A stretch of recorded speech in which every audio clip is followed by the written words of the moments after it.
Yeah, I listened to the Paul Heyman interview, if you will. That's a little Dusty Rhodes there. Paul Heyman has a good Dusty Rhodes impression, which is one of the better things about that whole podcast. Well, I listened to the whole interview. Paul Heyman is full of shit. He admitted it as much. I don't begrudge him. He's made a lot of money, but he's full of shit. Mr. Austin is a shill for Mr. McMahon. I didn't realize that till the other day, and I don't blame him. You don't bite the hand that feeds you or that fed you. And I think that the WWE product sucks. That was my summation of the podcast. It was a great podcast. Mr. Heyman, or Paulie Dangerously as I know him, explained how he sells, and he explained about how to do to sell in an interview or in a promo, as they will. And I have to admit it, I do door-to-door selling, and I was made to go in a recent interview, I was talked about being able to do an elevator pitch. And I have to say that the information that Mr. Heyman broke down and explained about it was very helpful.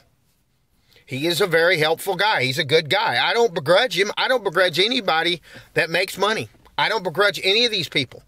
But a shill is a shill, and somebody's full of shit is full of shit. Now, I'm going to tell you the crux of my argument. I am basing this, and I'm going to say this ahead of time. I'm like Bill Burr. I'm an idiot. I don't do a whole lot of research. I don't do research on this. This is my impressions of things. And I just shoot these things and throw them up. And I haven't done them for a while, and I'm getting back into them. Because, hey, I like to do them. So here we go.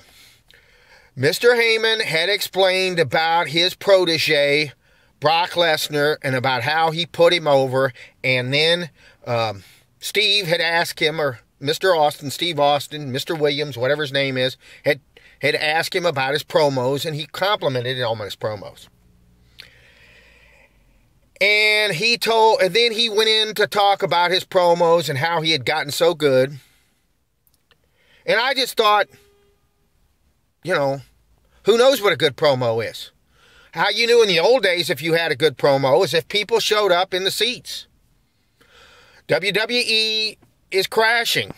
Their stocks crashed. If you'd have bought their stock 5 years ago, you'd have lost money. If you'd have bought the S&P 5 years ago, you'd have made a lot of money. If you'd have bought the S&P 500 and bought $10,000 worth of stock, I don't know, you might have had 30 grand now. I don't know. If you'd have been a little smarter and picked, but if just a blind went out and bought a spider, boom, you'd have made money. The WWE, you'd have lost money. So their stocks, big fail. Big fail. It went up the other day. So I don't know. They finally got to 1 million households, and I don't know how their pay-per-views are going, but they're not doing that well as far as I can see. If somebody wants to dispute my facts, go right ahead. So that's this guy's job, to get on there and sell it and to sell his salary. So I don't know what Mr. McMahon's doing with that. But in response to that, I went out and saw the promo. It was a 9-minute promo, and the guy went on and on about Brock Lesnar. And I got bored. If I had been listening to it to kind of see what happened, I would have turned it off. I would have turned it off. Because I remember several years ago that I was watching, within the last couple of years, I heard his promo, and he went on and on and on, and I turned it off.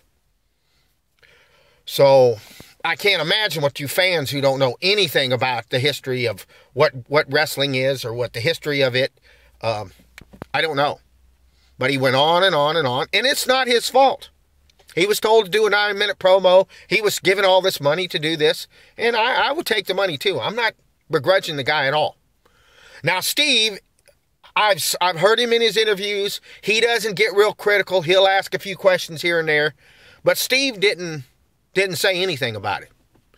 And then I watched the match with John Cena and Brock Lesnar, and it was terrible. They started out where they were having a match, and Mr. Cena looks about as big as Brock.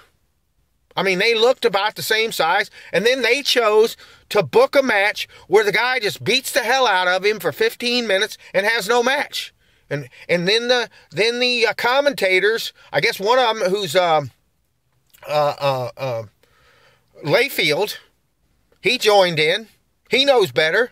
They just went in there for 15 minutes talking about it and how Brock Lesnar was undefeated. Brock Lesnar did this. Brock Lesnar did that. It was pathetic. It was pathetic. And I'm not blaming Brock. You know, he tried to be a real shoot fighter.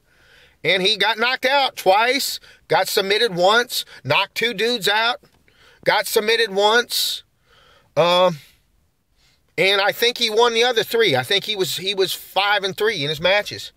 And he went off his wrestling success. But the guy's not a shoot fighter. Simple as that. If he had been a shoot fighter, he'd still be shoot fighting. So he had to go back to WWE because, you know, he has his spoiled wife to take care of. More power to him. She's a beautiful woman. Good for him. Good for all of them. But that is not good booking. That is not a good promo. A good promo is not 9 minutes long. So, and that's all a product of the fact that the WWE doesn't have any real competition. There's no real territories. And it's over. So, and I don't see that Mr. Williams, Steve Williams, or Steve Austin, whatever his name is, I don't see where he asked him any critical questions. He just kind of let it all go by, and he knows better. You can't tell me that he don't know any better. He's a college graduate. He had one of the greatest characters. He's got a great mind for wrestling. He knows better. And I don't think that he wants to rock the boat. So that's fine. That's fine. So I hope there's better product. I don't agree with taking Brock up there and giving him a push. The guy's not even in shape. The guy looks fat to me. The guy has just been, you know, he doesn't even have to talk. He doesn't have to talk. He doesn't have to do anything. And they're giving him a push. They're treating him just like Goldberg. At least Goldberg looked the part. The guy has a chubby belly. And you got guys like Bray. That Bray is a genuine talent. Maybe he's a little chubby, but so was Dusty Rhodes. I mean, the guy has got great mic skills. They've got a lot of guys in there. I haven't watched it. So, you know, Mr. McMahon profited from the territories. He stole everybody's ideas. And nobody can have a great product when you don't have any real competition. I mean, that's what's happened there. So what have I said?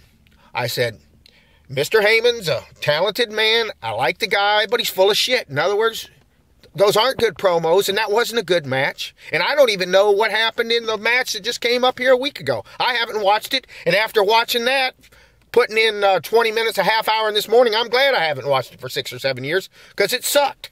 It sucked.